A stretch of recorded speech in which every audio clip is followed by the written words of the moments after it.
ابھی حال ہی میں ایک واقعہ ہوتا ہے جہاں ڈائلسس مشین جو ہے نشتر کی وہ ٹرانسفر کا ذریعہ بنتی ہے ایڈز کے انفیکشن کا.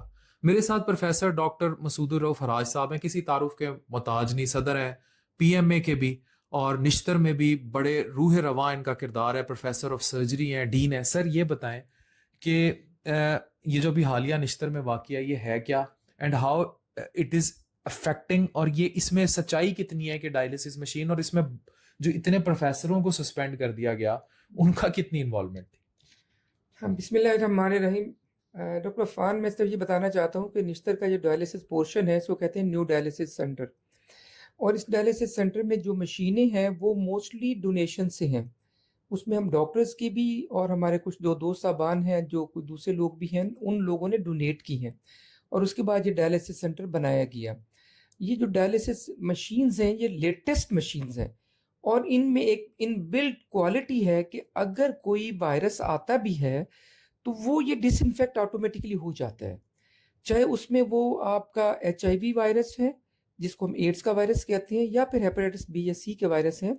اگر آتے بھی ہیں تو یہ ڈس انفیکٹ ہو جاتی ہیں، اور اس میں کوئی سپریڈ کا ذریعہ نہیں ہے. یہ مشینیں بالکل سپریڈ کا ذریعہ نہیں ہے، بلکہ اگر آپ دیکھیں تو انٹرنیشنل ایون سٹینڈرڈز میں اگر آپ دیکھیں تو وہاں پہ بھی جو HIV کے پیشنٹس ہوتے ہیں تو most of the time machine separate نہیں ہو رہی ہوتی، کیونکہ ان مشینوں میں کوالٹی ہے کہ تو پھر آپ کی نظر میں یہ کوئی اسکینڈلائز کیا گیا ہے؟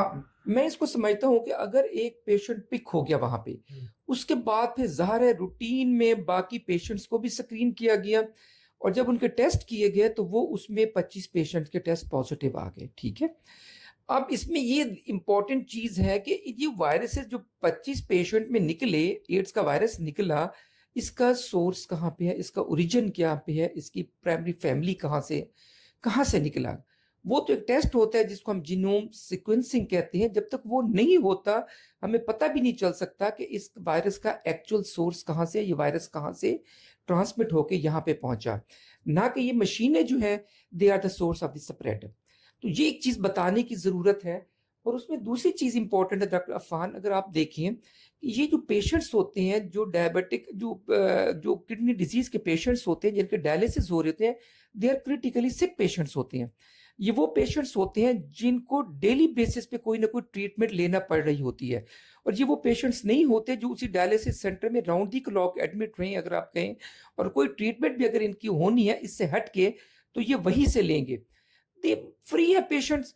کوئی پرابلم ہوتا ہے، کسی کو ٹیمپریچر ہوتا ہے، کسی کو ایک سے پینز ہوتے ہیں، کسی کو اور پرابلمز ہوتے ہیں، وہ اپنی جاتے ہیں ڈاکٹرز کے پاس، اپنی ٹریٹمنٹ بھی لیتے ہیں. اور دوسری بات ہے امپورٹنٹ میں بتاتا ہوں کہ یہ وہ پیشنٹس ہیں جن کو فریکوینٹ بلڈ ٹرانسفیوژنس کی بھی ضرورت ہوتی ہے. اور فریکوینٹ جو بلڈ ٹرانسفیوژنس ہوتی ہیں، آپ کو پتہ ہے کہ ہمارے مختلف بلڈ سینٹرز اویلیبل ہوتے ہیں. جی بالکل، آ کر جو مختلف بلڈ سینٹرز ہوتے ہیں اس میں پراپرلی آپ دیکھا جائے تو اس چیز کا خیال نہیں رکھا جاتا. اور جو بلڈ ڈونیٹ کرتے ہیں موسٹ آف دی پیشنٹس جو ہوتے ہیں وہ ایڈکٹ ہوتے ہیں. آپ کو پتہ ہے جیسے ہمارا جی بالکل آئی وی ڈرگ یوزرز ہوتے ہیں، ہمارا کلچر ایسا ہے کہ وہ پیشنٹس ہوتے ہیں جن کو سارا کچھ پیسوں کی ضرورت ہوتی ہے، وہ اپنا بلڈ جو ڈونیٹ کر دیتے ہیں. اب یہ جو بلڈ ہے جو اس نتیجے پہنچا ہوں، یہ بلڈ جو ہے یہ پیشنٹ جب فریکوینٹ لگواتے ہیں تو وہاں سے ان کو HIV بھی ٹرانسمٹ ہو جاتا ہے. آپ کو پتہ ہے کہ جو آئی وی ڈرگ ایڈکٹس ہوتے ہیں اس میں HIV کی کتنی پرسنٹیج ہائی ہوتی ہے، ہیپیٹائٹس B اور C کے کتنا ریشو ہوتا ہے، کتنی پرسنٹیج ہے. تو یہ ڈیفینیٹلی یہ وہاں سے انفیکٹ ہو جاتے ہیں. اور اس کے علاوہ کویکس کے پاس بھی جاتے ہیں. ہمارے کویکس ہوتے ہیں سرنجز یوز کر رہے ہوتے ہیں. ایک اچھا سر، دوسری طرف آؤں گا. مجھے یہ بتائیں ایک چیز جس پر میں بولنا چاہوں گا. مجھے یہ بڑی تضحیک لگی دا وے اس کی انکوائری کنڈکٹ کرائے گی کہ ایک لوکل تھانے میں ہی میں یہ کہوں گا کہ اتنے سارے پروفیسرز کے، جس میں انکلوڈنگ نشتر کی VC کا بھی نام تھا، اور ہم نے تو زندگی گزاری ہے ان کے ساتھ. وی نو ہاؤ کمپیٹنٹ شی از. تو یہ تضحیک نہیں ہے کہ مجھے بتائیں جو اسپیشلائزڈ کیئر کا محکمہ ہے، کیا یہ چیزیں کسی بھی لیول پر اگر انکوائری ہونی ہے تو مطلب تھانوں کا یہ اختیار کہاں سے آ گیا کہ وہ ڈاکٹروں کی بیٹھ کے انکوائریاں کریں یا چیزیں کریں؟ Was it a police case? Even it was a police case even then. تو جو اسپیشلائزڈ ہیلتھ کیئر کا محکمہ ہے، تو کیا تھانے کو اتنی اجازت ہے کہ وہ کل کو اٹھا کے کسی وکیل کو بھی اٹھا لائے اور کسی؟ تو یہ مجھے تو یہی لگتا ہے کہ یہ ہماری سفید کوٹ کی، یا in other words you are representing PMA، کہ ہم اتنے فیلئر کا شکار ہیں، یا ہم سفید کوٹ اتنا پامال ہو گیا ہے کہ جس کا جب چاہے گا آ کے ہماری بےزتی بھی کر دے گا، اس کو بات کرنے کی بھی تمیز نہیں ہوگی. ابھی ایک ریسنٹ واقعہ اسی کرنٹ دور حکومت میں جو دوسرا نشتر میں ریپیٹ کیا جا رہا ہے, اور بدتمیزی ہوئی ہے, آپ کو بھی پتہ ہے, اور اس کے بعد جو سلسلے ہیں, تو ڈاکٹرز کہاں ہیں اینڈ ہاؤ دے فیل. مطلب سفید کوٹ تو ڈگنیٹی کی علامت تھا شاید. بالکل آپ صحیح کہہ رہے ہیں, اس کے اوپر بہت ہماری ڈاکٹرز پوری کمیونٹی رنجیدہ ہے. جو یہ ایشو ہوا ایسا نہیں ہونا چاہیے تھا. میرا خیال ہے کہ جو بریفنگ دی گئی ہے وہ بھی صحیح نہیں تھی. اس میں آپ دیکھیں, اگر آپ نے انکوائری بھی کروانی ہے, میں ہمیشہ اس پہ بلیو کرتا ہوں کہ انکوائری ہونی چاہیے, فیئر ہونی چاہیے, اور ٹیکنیکل لوگ انکوائری کریں. مطلب ڈاکٹرز ہونے چاہیے, سینئر کنسلٹنٹس ہونے چاہیے, سینئر پروفیسرز ہونے چاہیے, نیفرولوجسٹ ہونے چاہیے, ایڈز کنٹرول والے لوگ ہونے چاہیے. مطلب جو اپنے اپنی فیلڈ میں ایکسپرٹس ہیں, آ کر ان لوگوں کو انوالو کر کے پھر آپ ایک انکوائری بنائیں, انکوائری کریں. اور اس میں میں بات بتاتا ہوں, اگر کوئی رسپانسیبل نکلتا ہے تو پی ایم میں کبھی بھی اس کو سیو کرنے کے لیے نہیں آئے گی. میں آپ کو ایک افان بڑی کلیئر سی بات بتاتا ہوں, if someone is held responsible for that, آ کر ہم لوگ کبھی بھی سامنے نہیں آئیں گے, ہم کبھی ان کو سیو نہیں کریں گے. لیکن اس کیس میں یہ سمجھتا ہوں کہ اس میں ڈاکٹرز کے ساتھ زیادتی ہوئی ہے ہمارے. اور آپ یہ دیکھیں, جو دوسری بڑی امپورٹنٹ بات ہے کہ آپ نے پورے ڈپارٹمنٹ کے پروفیسر صاحب کو, اس کے بعد نیچے ایسوسیٹ پروفیسر ہو, اس کے بعد 2 سینئر رجسٹرارز ہیں, اس کے بعد ایڈمن رجسٹرار ہے, اور ایک سینئر سٹاف ہے جو وہاں پہ سارے ایشوز کو دیکھ رہی ہوتی ہیں. ان سب کو بجک جنبش قلم آپ لوگوں نے ان سب کو سسپینڈ باقی کر مریض دیا. پھر آپ یہ بتائیں کہ وہاں پہ تقریباً کوئی مور دین 30,000 کے جو مجھے کلو اللہ بتایا. احد. جی بالکل بالکل ایسا ہی ہوگا ڈیفینیٹلی.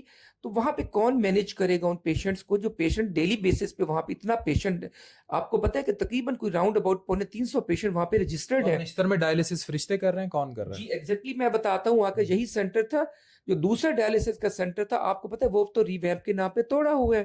وہ تو اب بنے گا تو اس کے بعد ڈائلیسس شروع ہوں گی.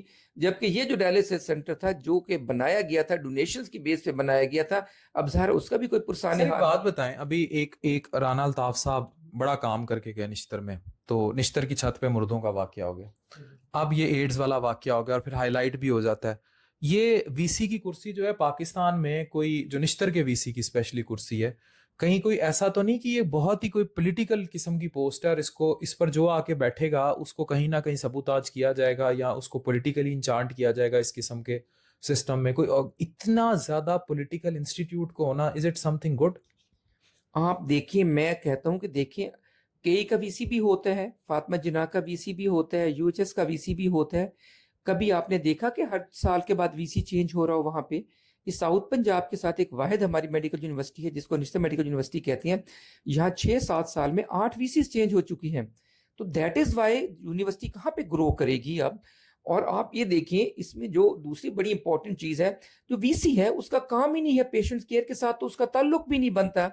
پیشنٹ کیئر کے ساتھ میں مان لیتا ہوں جو ہاسپٹل کے ساتھ لوگ افیلیٹڈ ہوتے ہیں, اس میں ایم ایس صاحب بھی ہوتے ہیں, اس میں پرنسپل صاحب بھی ہوتے ہیں, اور اس میں وی سی کا تو آپ دیکھیں ریسرچ اور ایکیڈیمکس کو اس نے لک آفٹر کرنا ہوتا ہے, نہ کہ اس نے پیشنٹ کیئر کے ساتھ اس کا کوئی تعلق ہوتا ہے. مجھے نہیں سمجھ آتی کہ اس میں وی سی کو کیسے مورد الزام ٹھہرایا گیا. وہ کلینیکلی تو انوالو نہیں ہے نا اس میں, نہ وہ کلینیکلی ایڈمنسٹریٹر ہے. ایگزیکٹلی بالکل. اگر آپ یہ کہیں جی کیپٹن آف دی شپ والی پالیسی لینی ہے, تو پھر تو اوپر والے لوگوں کو بھی ریزائن کرنا چاہیے, نہ کہ پھر وہ لوگ کیوں بیٹھے ہوئے ہیں اس میں ہمارے صرف وی سی کو قربانی کا بدلہ. میرے دونوں پیرنٹس نشتر میں ہی پروفیسر رہے ہیں, اور یہیں سے ریٹائر زندگی دی ہے انہوں نے, مدر تو ابھی بھی سرو کر رہی ہیں. میرا پھر سوال ہے آپ سے کہ جو باقی ڈاکٹر حضرات ہیں, باقی پروفیسر حضرات ہیں, آپ تو ایس پی ایم میں ظاہر ہے اس ایشو کو اٹھا بھی رہے ہیں, کوئی تضحیق, کوئی بلاٹ, کوئی سفید کوٹ پر کچھ کوئی داغ فیل نہیں ہوتا اتنی بےزتی کرانے کے بعد کہ یار ہم کہاں بیٹھے ہیں, یا بس وہی ہے سرکاری نوکر ہیں تو بس ٹھیک ہے, نوکر رہتے نخرہ کی. نہیں دیکھیں, بہت دکھ اور افسوس کی بات ہے. میں تو سیدھی بات بتاؤں, جس دن سے یہ واقعہ ہوا کر ہم پوری doctors community is really shocked. سارے لوگ کو سمجھ نہیں آ رہی کہ ہم کیا کریں. دیکھیں, آپ پروفیسر بنتے ایک لمبی آپ کی ایک آپ یہ سمجھیں ایک لائن ہوتی ہے جس کے اوپر آپ پوری زندگی ہوتی ہے, جس میں آپ اتنی ایفرٹس کرتے ہیں اور اس کے بعد یہاں پہنچتے ہیں. جہاں پہنچتے ہیں تو صرف ہمارے پاس ریڈ ہے کہ میں سمجھتا ہوں ڈاکٹرز کے پاس کیا چیز ہے جو آپ کہنے کو ایک ڈگنیٹی یا ایک عزت ہوتی ہے, ایک رسپیکٹ ہوتی ہے جو ہمیں ملتی ہے یہاں پہ پہنچ کر. اور اگر ہماری اس عزت کو بھی اس طریقے سے پامال کیا جائے, اور فار نتھنگ میں کہہ رہا ہوں, آ کر پامال کیا جائے, تو پھر بتائیں کہ ہم کہاں پہ سٹینڈ کریں گے. ہمارا تو دل نہیں کرتا کہ انڈر دی سرکمسٹانسز کہ ہم لوگ اپنی ڈیوٹیز بھی پرفارم کریں. اس تو آپ کے خیال میں you are the dean of surgery, آپ کے خیال میں جو بھی نشتر میں مشین والا واقعہ ہوا اس میں کہیں کسی لیول پر بھی، یہ تو ابھی انکوائری کریں گے، جو بھی وی سی نشتر اور جو جن کو سسپینڈ کیا گیا، especially professor of nephrology, is an educated person, ایک زندگی دی ہے، وہ کہیں بھی قصوروار تھے؟ میں سمجھتا ہوں بالکل بھی قصوروار نہیں تھے، بالکل بھی قصوروار نہیں تھے، لیکن آپ ایک فیئر انکوائری کروا لیں نا، آپ سینئر کنسلٹنٹس کو بلا لیں، آپ ایک انکوائری کروا لیں. اگر عفان اس میں سے کوئی ایک بھی رسپانسیبل ہوتا ہے یا اس پہ رسپانسبلٹی آتی ہے اور ان سینئر کنسلٹنٹس کی موجودگی میں، ہم اس کو ڈیفینڈ نہیں کریں گے. آپ یہ نہ کہیں کہ ہم اپنی کمیونٹی کو ڈیفینڈ کرتے ہیں بائی آل مینز آ کر، میں نہیں، ایسی بات نہیں ہے. If someone is held responsible آ کر تو ہم یقیناً انکوائری جو رپورٹ ہے اس کو اون کریں گے، لیکن ایسا ہے نہیں. آ کر آپ خود بھی ڈاکٹر ہیں، آپ کو خود دیکھنا چاہیے جو گراؤنڈ ریالٹیز ہیں وہ یہی کہتے ہیں کہ یہ ڈائلسس مشین سے ایڈز کا وائرس بالکل بھی نہیں پھیلا. تو پھر اس کو اسکینڈلائز اس لیول پہ کیوں کیا گیا، کس نے کیا، اور کون سے محرکات ہیں، اور وائی آلویز نشتر؟ میں آپ کو صرف یہ بتاتا ہوں کہ اس میں ہمارے انٹرنل پالیٹکس بھی انوالو ہیں، ہماری انٹرنل. دیٹ از وائی آپ اس کو دیکھیں جس کی وجہ سے ہمارے رانا الطاف صاحب کو ریزائن کرنا پڑا، اور جس کی وجہ سے مجبور کیا جا رہا ہے کہ ہماری یہ وی سی صاحبہ بھی ریزائن کریں، وہ کوئی اور نہیں ہے، ہمارے اپنے ہی یہاں پہ ایک عہدے پہ بیٹھے ہوئے صاحب، جو کہ میں سمجھتا ہوں آ کے کہ ان کی زیادہ ذمہ داری بنتی ہے، جو پرنسپل صاحب ہے ہمارے، ان کی زیادہ ذمہ داری بنتی ہے. آئی تھنک آ کر یہ اس ایک پالیٹکس چل رہی ہے آ کر، جس کا یہ شکار ہمارے پہلے وی سی صاحب بھی ہوئے، اب یہ وی سی صاحب بھی ہونے جا رہے ہیں. بہت شکریہ پروفیسر مسعود الرؤف، آج ہمارے ساتھ تھے. نشتر میں واقعہ ہوتا ہے، ایڈز کا شکار ہو جاتے ہیں، کلیم کیا جاتا ہے کہ ڈائلسس مشین جو تھی it was the source of infection, جبکہ وہ بتا چکے ہیں کہ یہ کیونکہ بہت جگہ سے اور بھی بلڈ لگوا رہے ہوتے ہیں اور بہت سارے معاملات ہوتے ہیں، نہیں پھیل سکتا. اس میں بہت سارے تضییق کے عمل بھی رہے، اور جو سب سے تضییق کن تھا وہ 25-30 پروفیسروں کے اس طرح نام لکھ کے ان کو تھانے بلایا جانا تھا، اور بہت ساری اور چیزیں تھیں جس پر ڈاکٹر کمیونٹی اور اوور آل وہ تمام لوگ جو کہیں نہ کہیں کسی مسیحا سے اب مستفید ہوتے ہیں، ان کو یہ سوچنا چاہیے کہ کل کو آپ کی بیٹی جب بڑی ہو کے ڈاکٹر بنے گی یا بیٹا بڑا ہو کے ڈاکٹر بنے گا تو پھر تضییق ہی ہوگی اور کچھ نہیں ہوگی. بہتر ہے کیمرہ اٹھائے، کپڑے شپڑے اتارے، ٹک ٹاکر بن جائے. Thank you very much.